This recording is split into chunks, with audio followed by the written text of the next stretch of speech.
So let's take another chart and make another couple of support and resistance lines. We choose the technical interactive charts, maximize the window, choose candlesticks, get rid of the volumes, move back, and see what's happening here.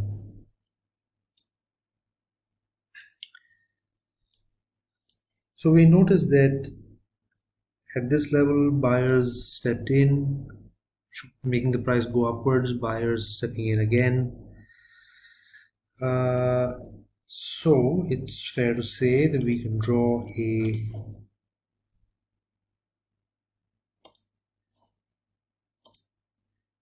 support line like that.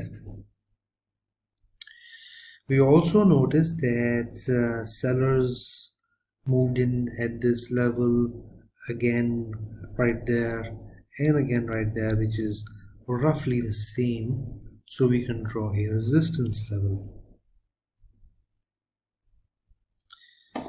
Prices move upwards to the resistance level and they shoot back downwards all the way. So what happened here? Sellers had some major selling all the way, pushed the prices all the way down to almost $34 a share, but then buyers moved in and pushed the prices upwards. So maybe there's a resistance level somewhere around here. In order to look whether this was indeed a support level, we need to look back into the previous part of the chart. And so we zoom out and let's try to place a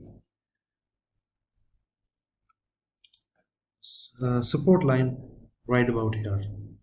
Now moving backwards, what we see is that buyers stepped in at around about this level. Prices were shot up to 40.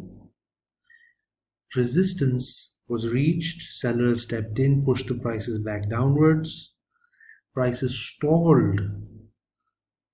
The downward momentum was stalled. Prices tried to rise, but the sellers managed to temporarily push the prices downwards even further. Therefore, this line and this level here corresponds.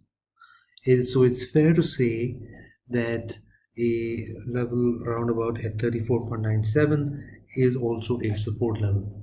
So basically what happened was that when sellers came into the market, they came in with such force that they broke the support level at around about 40.62 and prices shot further down. However, the new set of buyers who were sitting at this level started to buy, the selling pressure faded, and the price started to move upwards.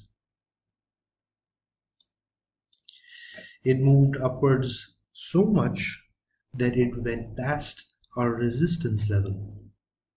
So any kind of purchasing at this level or even at this level would have resulted in very good profit, around about $8 per share.